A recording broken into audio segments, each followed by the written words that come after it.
देख लो एक बार चेक हो रहा है। चल हो रहा है लाला, है ना,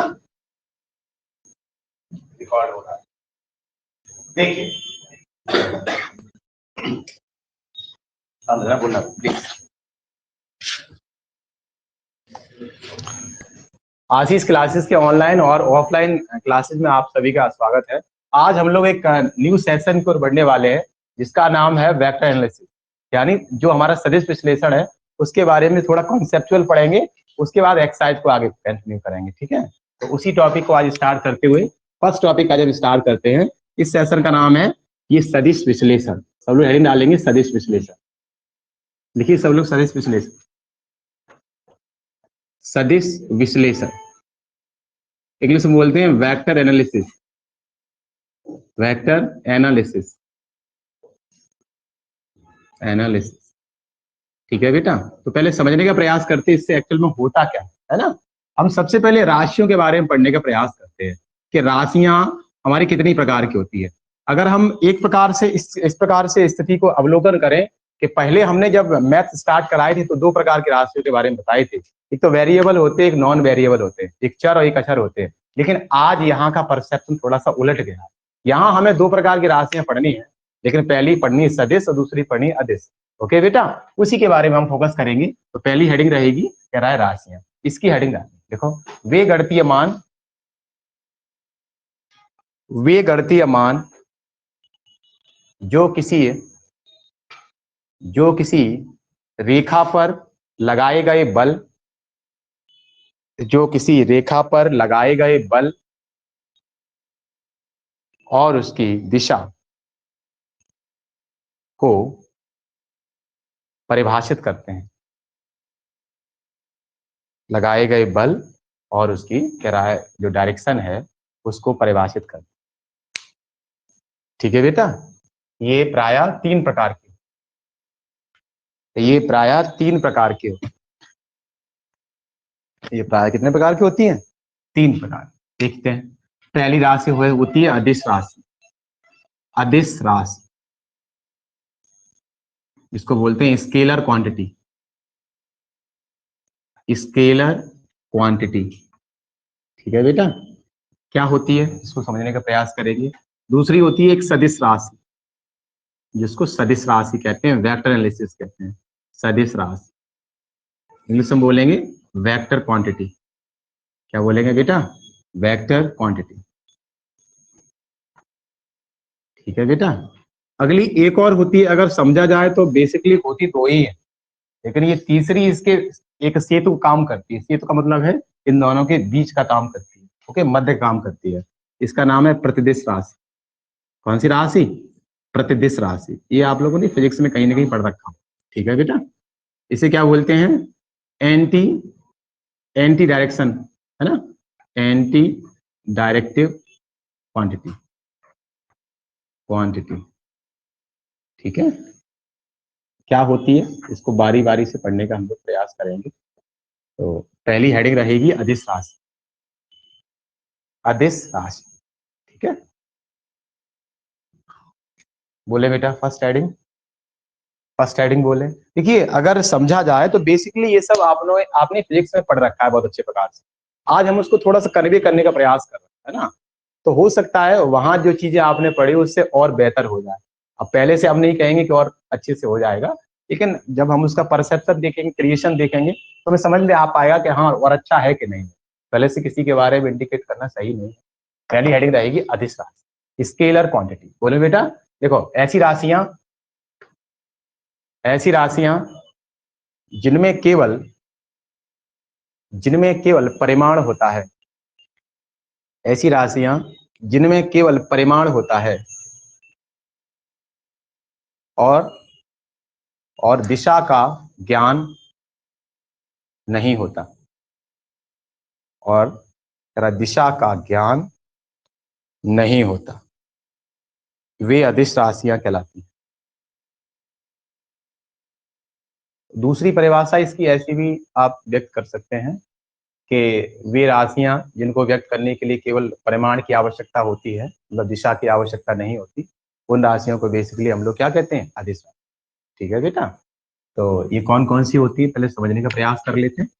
उदाहरण के तौर पर ये आप लोगों ने फिजिक्स में बहुत अच्छे प्रकार से पढ़ रखा है, मैं हल्का सा कन्वे कर रहा हूँ चीज को आगे बढ़ा। ठीक है ना, पहली होती है दूरी। क्या होती है दूरी? दूरी हमारी अदिश राशि है। इसमें एक परिमाण है, एक शब्द यहाँ आया है, मैंने बोला है परिमाण।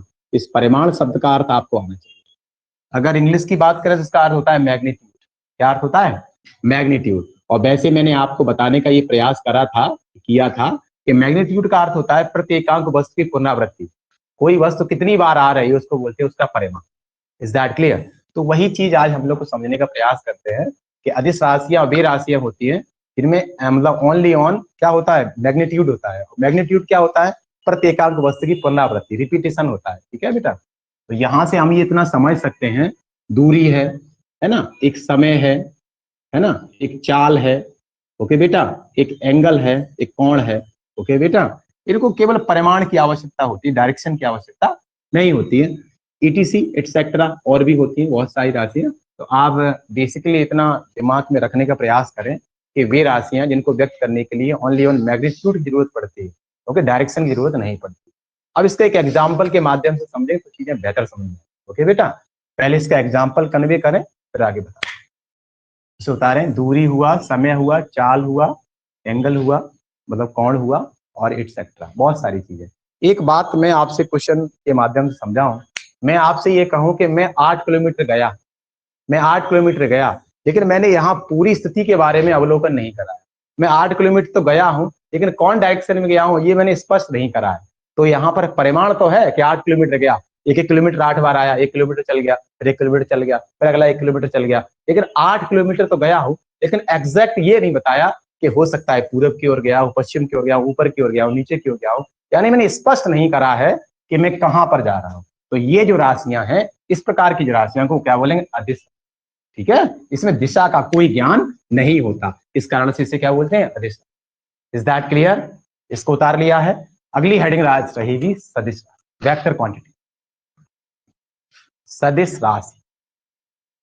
देखिए ये फर्स्ट टाइम है, तो हो सकता है थोड़ी सी हम लोग ना कंज्यूम कर पा रहे हो। देखो स्टार्ट, जब हम किसी चीज को स्टार्ट करते हैं तो हेजिटेशन भी रहता है, कोई शब्द बोलने जाए वो हो सकता है आगे पीछे हो जाए, तो वो पहला पहला दिन होता है, आगे पीछे सेट करने में थोड़ा समय लगता है।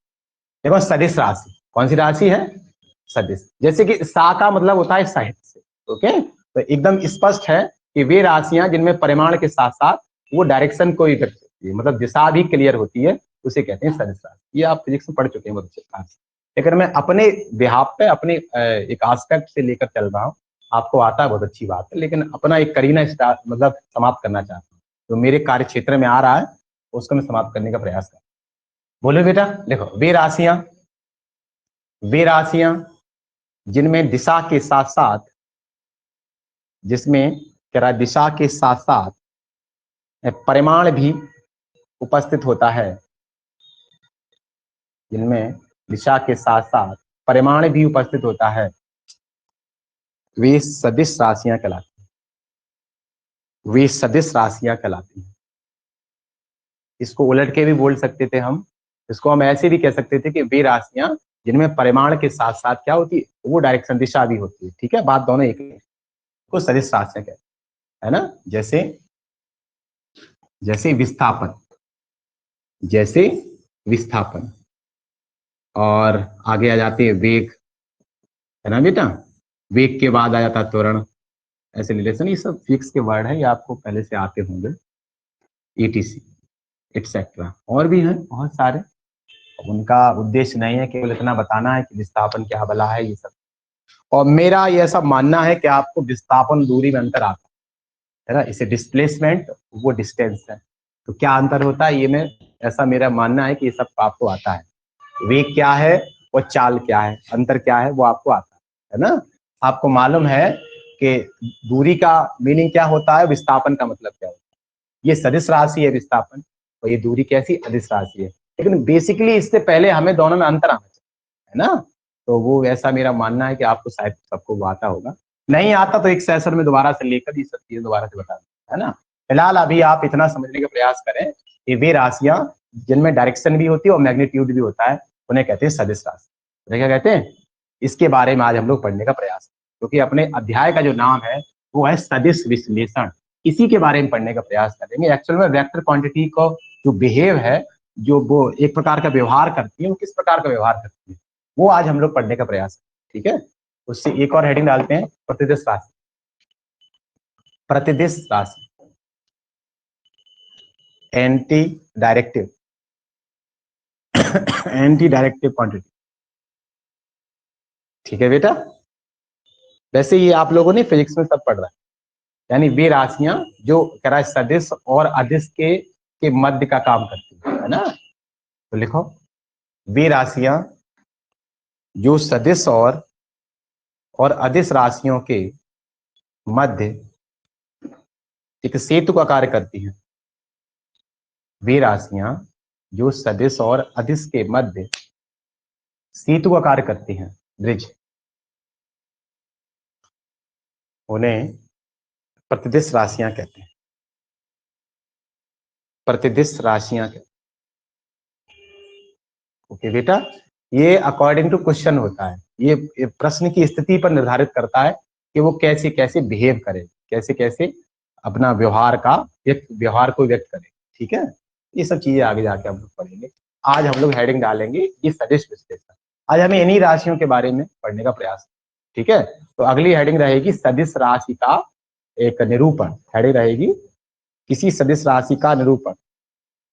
किसी सदिश राशि का निरूपण। किसी सदिश राशि का निरूपण, representation of vectors. Representation of vectors. Representation of vectors. Okay बेटा, तो पहले समझ लेते हैं रिप्रेजेंट कैसे करते हैं, सदिश राशियों को रिप्रेजेंट कैसे करते हैं, है ना। रिप्रेजेंट का मतलब है उनको व्यक्त कैसे। अब कैसे कैसे व्यक्त करेंगे, क्या करने वाले हैं, वो थोड़ा समझने का प्रयास करेंगे। वैसे मुझे ऐसा लगता है सब 11th का टॉपिक है सदिश राशि। ठीक है, तो अधिकतर बच्चों को पहले से आता होगा सदिश राशियों को व्यक्त कैसे करते हैं, लेकिन मैंने कहा कि आपको बेशक अपने स्तर से बताने का प्रयास करना है ना। आपको आता है फिजिक्स के स्तर से अलग मसला है। ठीक है, मैं अपने स्तर से बताने का प्रयास करता हूँ। उसमें देखने का प्रयास करेंगे कि जो सदिश है वो आचरण कैसे करता है, वो एक्टिव कैसे रहता है ना। वही आज हम लोग पढ़ने का प्रयास कर रहे हैं। तो हेडिंग है किसी सदिश का निरूपण। किसी सदिश का निरूपण। किसी कह रहा है सदिश का निरूपण। क्या होता है निरूपण, कैसे करते हैं इसको, निरूपित कैसे करते हैं, वही आज हम लोग पढ़ने का प्रयास करें। ठीक है बेटा, तो पहले मैं कुछ बातों के बारे में आपको बताने का प्रयास कर रहा हूँ कि आप ये समझिए कि अगर कोई सदिश है तो उसकी स्थिति को निर्धारित करने के लिए हमें तीन एस का काम करना पड़ेगा। ये इसको ट्रिपल एस कंडीशन बोलते हैं, ट्रिपल एस कंडीशन। वो क्या होता है, ये पहला होता है सपोर्ट, इसको सपोर्ट के नाम से जानते हैं। ये सब आप लोगों ने फिजिक्स में पढ़ रखा है 11, लेकिन मैं दावे के साथ कह रहा हूँ बड़ा रेयर केस, अगर पढ़ा है तो बहुत शुक्र है ना। पहला होता है सपोर्ट, दूसरा होता है सिस्टम। क्या होता है बेटा, इसी सिस्टम कहते हैं, निकाय इसको बोलते हैं।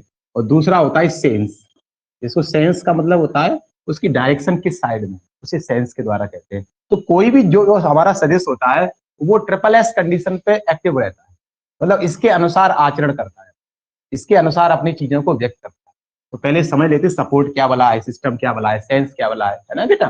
तो आज हम इसी के बारे में अध्ययन करें, फिर आगे बढ़ें। वैसे अगर समझा जाए, आप ईमानदारी से अगर इस बात को समझें, तो आपको वेक्टर के बारे में 11th में कराया गया, बहुत अच्छी बात। तो मैं आपसे पूछ सकता था कि वेक्टर क्या होता है, मैंने पूछा नहीं, मैं पूछूंगा भी नहीं, मैं क्यों पूछूंगा, जो सच्चाई होगी वो सामने निकल के आ जाए, है ना। तो मैं अपने इस तरह से करा, मैंने कहा था जब मैं वेक्टर शुरू करूंगा तब आपको सच्चाई मालूम पड़ी कहाँ हम कितने पानी में, हम वेक्टर के बारे में कितने जानते हैं। वो भी ये राशियों के बारे में तो अलग मसला है, अब किसी वेक्टर को रिप्रेजेंट कैसे करते ये मसला रहता है। तो आज हम इसी के बारे में अध्ययन करेंगे, ट्रिपल एस कंडीशन। कौन सी कंडीशन, अब क्या होती है ट्रिपल एस, ये सपोर्ट कैसे करता है, सिस्टम कैसे होता है, क्या सेंस होता है इसका, ये अलग मसला है। तो इसी को हेडिंग है किसी सदिश का निरूपण, इसी को मैं बोलने का प्रयास। बोले बेटा, देखेंगे जब किसी रेखाखंड पर एक निश्चित इकाई का बल जब किसी रेखाखंड पर एक निश्चित इकाई का बल एक निश्चित ओर लगा हो, एक निश्चित ओर लगा हो, तो ऐसा निकाय एक कह रहा है सदिश को व्यक्त करता है। ऐसा निकाय एक सदिश को व्यक्त करता है। देखिए, मैंने कुछ समझाने का प्रयास करा है और यहां पर आप इस बात को ऐसे समझ सकते हैं कि कोई भी जो सदिश हुआ हमारा, वो कितनी बातों पर बिहेव करेगा? वो 3 बातों पर बिहेव करेगा। अभी मैंने हेडिंग में भी ये लिखवाया है, अभी आपको बोल के मैंने ये बताया है, ऐसी हमारा ऐसा सदिश जो कितनी बातों पर अनुभव करेगा? 3 बातों पर अनुभव करेगा। पहली बात है कि ये रेखाखंड होना चाहिए। एक रेखाखंड तो जानते हैं, रेखा का सीमित भाग रेखाखंड कहलाता है ना। A fixed portion on A line, it is called a line segment. इसके बारे में हम लोग बहुत पहले से जानते हैं, सब क्लास 8 9 की बातें हैं। फिलहाल आप ये समझने का प्रयास करो कि हमने आपको ये बताने का प्रयास किया है कि जो सदिश होगा वो निरूपित कैसे होगा, वो रिप्रेजेंट कैसे होगा। वो हमेशा ऐसे रिप्रेजेंट होता है कि पहले रहता है रेखाखंड। क्या रहता है? एक रेखाखंड रहेगा, कोई हमारा एक ही रेखाखंड रहेगा, 5 सेंटीमीटर का, 2 सेंटीमीटर, 8 सेंटीमीटर का।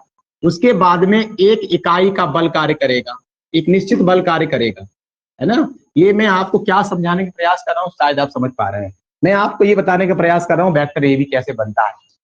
मैं आपको ये समझाने का प्रयास कर रहा हूँ वेक्टर ए बी बनता कैसे। ईमानदारी से यह सब आपको पहले से आ रहा है, क्योंकि वेक्टर हम पढ़ चुके हैं बहुत अच्छे प्रकार से। वही आज मैंने स्टार्ट करा है कि वेक्टर ए बी रिप्रेजेंट कैसे होता है। अब कायदा देखा जाए तो ये सब अपने बारे में ज्यादा तारीफ करना कोई मतलब निकलता नहीं। मेरे इस पेपर में ये 35 में से 33 नंबर है। उस दौरान की बात अलग मसला है, ये बार बार रिप्रेजेंट अपनी कोई तारीफ करनी नहीं चाहिए। मैं केवल आपको इतना, वो तो सच्चाई सामने सबको आ ही जाएगी। अभी आप इतना समझिए कि वेक्टर ए बी बनता कैसे। मैं आपसे पूछ सकता था कि वेक्टर ए बी कहीं ना कहीं 11th का पार्ट है, वेक्टर आपने वहां पढ़ा है, आप निखर के आ रहे हैं, आप सच्चाई मालूम पड़ रही, वेक्टर ए बी कैसे। मैं पूछूंगा नहीं कोई कहा क्या रहता है ना, अपने आप सच्चाई सामने आ जाए। वेक्टर ए बी कैसे कैसे बनता है, मैं आपको ये सिखाने का प्रयास कर, कुछ समझ में आई कि नहीं आई। तो मैंने आपको ये बताया कोई भी सदिश ये कैसे बनता है। एक रेखाखंड होता है और उस रेखाखंड पर एक निश्चित परिमाण का बल कार्य करता है। निश्चित परिमाण का मतलब होता है 2 न्यूटन, 1 न्यूटन, इस प्रकार का बल कार्य करे, वही मैंने आपको लिखाया है। तो एक रेखाखंड निश्चित परिमाण का बल कार्य करता है, निश्चित परिमाण का बल, है ना। एक बात और, एक इसके बाद एडिशनल एक बात और बताई थी, रेखाखंड होगा, एक परिमाण का बल होगा, साथ ही साथ एक ही ओर होगा। एक ही ओर का मतलब है एक निश्चित दिशा होगी, एक निश्चित दिशा हमें बताएगा उत्तर की ओर जाना है, पूरब की ओर जाना है, पश्चिम की ओर जाना है, कहाँ जाना है। बात समझ में आ रही नहीं आ रही? इन तीन चीजों का कॉम्बिनेशन है, कौन कहलाएगा? सदिश, वेक्टर। बात समझ में आएगी? इसी को बोलते हैं, ये सपोर्ट का काम करती है, ये हमारी सपोर्ट है। इसीलिए मैंने सबसे पहले आपको बताया था ट्रिपल एस कंडीशन पे काम करता है, ये हमारा सपोर्ट रहता है। अब जैसे किसी चीज को बनाया जाए तो उसका एक आधार रहता है, आधार। आधार को इंग्लिश में क्या बोलते हैं? सपोर्ट, है ना। तो ये आधार है, ये क्या है? आधार। और निश्चित परिमाण का बल है, इसको क्या बोलते हैं? ये निकाय है, इसको सिस्टम बोलते हैं। इसे क्या बोलते हैं? ये हमारा सिस्टम है, ये हमारा सिस्टम है, इसको निकाय बोल सकते हैं, इसको हम आधार बोल सकते हैं। क्या बोल सकते हैं बेटा? ये आधार है, ये निकाय है। और निकाय क्या होता है, हम आपसे पूछ सकते थे, व्हाट इज मतलब व्हाट इज जो हमारा सिस्टम है उसको एक्सप्लेन कैसे करेंगे, हम सिस्टम को एक्सप्लेन कैसे करेंगे? कोई निकाय को एक्सप्लेन कर सकता है? बहुत सारे जो बल होते हैं उनका जो कंपोजिशन होता है, जो हमारा कॉम्बिनेशन होता है, उसी को निकाय कहते हैं। ये निकाय फ्रेम आपने पढ़े होंगे, निर्देश फ्रेम, एक सर पढ़े? कोई बात नहीं, पढ़े होंगे, ध्यान नहीं रहा। कभी कभार रहता है कि भूल जाते हैं, बहुत सारी बातें पढ़ते हैं। तो ये सिस्टम है, ये निकाय है, ये बलों का समूह है। ये क्या है? बलों का समूह। एक निश्चित दिशा की ओर है, इसको सेंस बोलेंगे। क्या बोलेंगे? सेंस। और सेंस का सीधा अर्थ है निश्चित दिशा। कोई एक दिशा है हमारी, कहाँ जा रही है, उत्तर, पूरब, पश्चिम, दक्षिण, कहाँ जा रही है, ये बताएगा आपको। तो मैंने आपको बताने का प्रयास किया, अगर कोई रेखाखंड इन 3 बातों का अध्ययन करेगा तो वो 100% वेक्टर बनाएगा। क्या बनाएगा?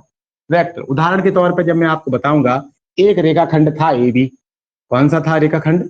ए बी। एक रेखाखंड ए बी था, इस पे एफ यूनिट का बल कार्य कर रहा है। एफ मतलब फोर्स, कोई काम कर रहा है, एक निश्चित इकाई का बल कार्य कर रहा है। कहाँ की ओर कार्य कर रहा है? एक ही ओर काम कर रहा है, ए से बी की ओर कार्य कर रहा है। ए से बी की ओर कार्य कर रहा है। तो आज के बाद इसमें क्या क्या है, पहली बात तो इसमें सेंस भी है, ये मतलब दिशा भी है। दूसरी बात इसमें सिस्टम भी है। उसके बाद इसमें क्या क्या है, आधार भी है, मतलब सपोर्ट लाइन भी है। तो इसी को हम लोग ट्रिपल एस कंडीशन बोलते हैं। इसे क्या बोलते हैं, ट्रिपल एस कंडीशन। इसी के बाद इसे आज हम बोलेंगे वेक्टर ए।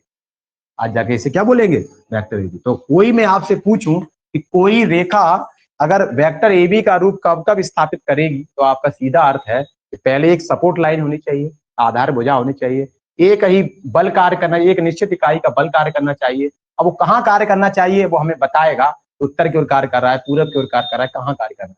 तो अगर ऐसी कंडीशन है तो ऐसी कंडीशन में ये जो स्ट्रक्चर है, इसी स्ट्रक्चर को आज के बाद हम लोग वेक्टर ए, इसे कैसे बोलेंगे, वेक्टर ए बी, सदिश ए। इसे क्या बोलेंगे, इसको पढ़ेंगे कैसे, वेक्टर ए।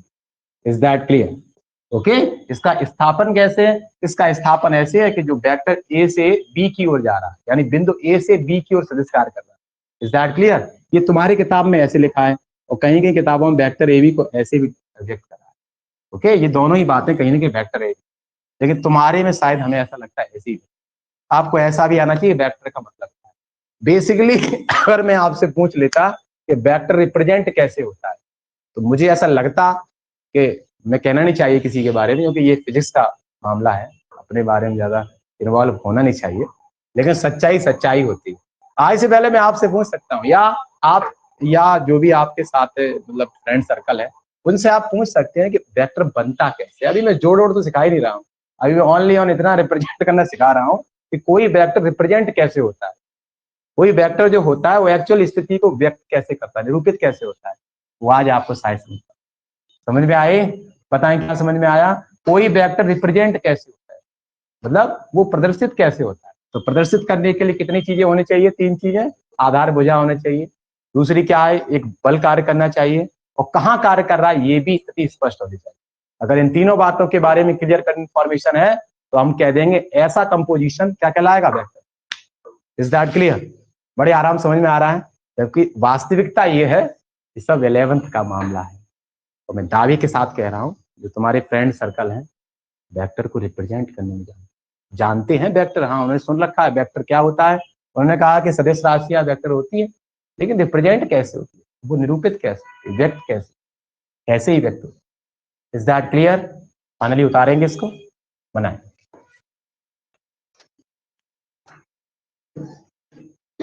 अच्छा लग रहा है बेटा? अच्छा लग रहा है? आप पहले से समझते होंगे, आपके लिए साधुवाद है और धन्यवाद है। अगर नहीं जानते तो कुछ अंतर महसूस कर पा रहे होंगे कि वेक्टर रिप्रेजेंट कैसे होता है। मैंने बहुत से बच्चों को पढ़ाया, सन 2007 से मैं पढ़ा रहा हूँ। आप ये समझने का ये प्रयास कीजिए, वेक्टर कर लेते हैं, वेक्टर क्या होता है बता नहीं पाएंगे।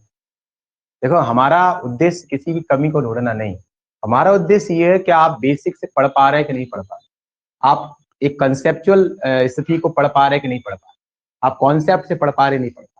अब ये आपकी आत्मा जानती है कि हमने ऐसे पढ़ा है कि नहीं, कि हम कहेंगे तो वो चीज ज्यादा खराब हो जाए, है कि नहीं।